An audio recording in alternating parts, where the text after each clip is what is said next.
Hey, this is Paul in the green zone on the last day of the COP, even though they're going to extend it for the agreement to come out tomorrow.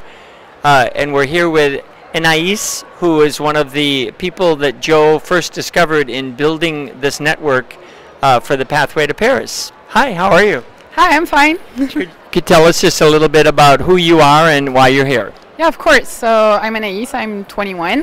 I'm a student here in Paris in environmental policy at Sciences Po University, and well, I discovered Citizen Climate Lobby on the internet. Actually, it was like through LinkedIn, and asked to get some contacts to maybe do something from France. And I met Joe in Paris, and that's when he talked to me about all of his projects with Pathway to Paris and all the projects he had for the Citizen Network and COP21 in general.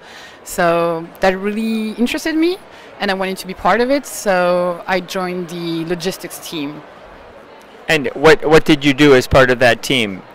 Well, actually, I was there really at the beginning of it, so there was, everything was to be done. So first we created some kind of platforms. We used softwares like Trello to get people together on the internet. We also had this logistic call every week. So that was a very nice way of talking with the other people on the team and the new people that were joining, and we were always discussing about how could we organize volunteers from every places where CCL works to come here in Paris. So it was all about housing and transports and, well, logistic stuff. Yeah, the basics to make things work. Yeah. So how does what we're doing here with the Citizen Climate Engagement Network and Citizen Voice, how does that fit in with your studies?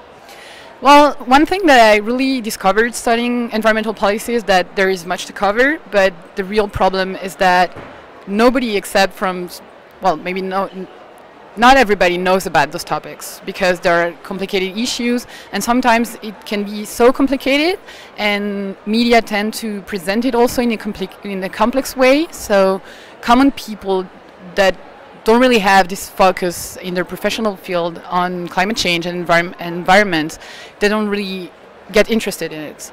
So what I liked about the project was the idea to reach out to people and to explain COP21 to people and to make it happen with them and make everybody be part of the process, not only students like me who actually study environmental policy.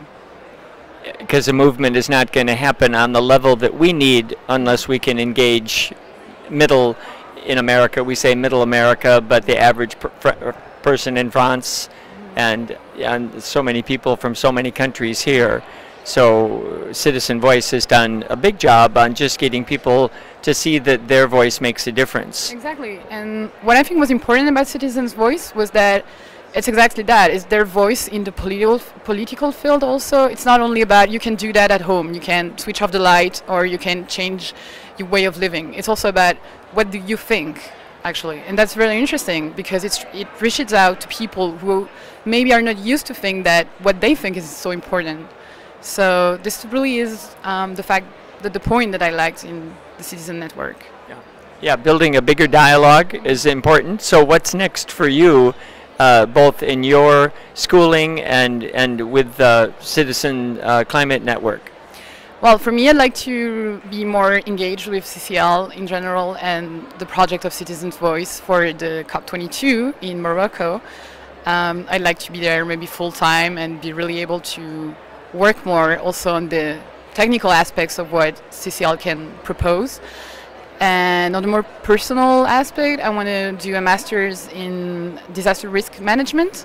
So I hope this is going to be a dialogue between like my professional skills and what I can do with the project. And have you met a number of young people that are in your age range that you feel in partnership with now that you can continue to connect with, like Claire and others? Well, definitely. I also was part of a group called Climates, which is a French association of young students mainly who work on climate issues. It's more like a think and do tank. And so there I got to know a lot of people, but I'm wishing I can maybe start a CCL group here in France and maybe help training people who are not already in the field of climate change, because sometimes you see young people from my age, they are in various organizations. So I think now we have to reach out to people who are not in any one and want to join this cause. And maybe they don't even know yet about that, but I want to get them interested into this topic. So in January, I'm going back for my last semester to university. So I'm hoping there I can maybe try to share this information and share my experience here at COP21 and help bring into the project new people. Well, we thank you for getting things rolling, and we'll hope to see you in June in Washington, D.C. at the International Conference with a number of people from France. Yeah. Thanks so much. Thank you. It's a promise. I will be here in June. Oh, that is a good. We like promises. That's it from Citizen Voice at the Green Zone on the last day of the COP.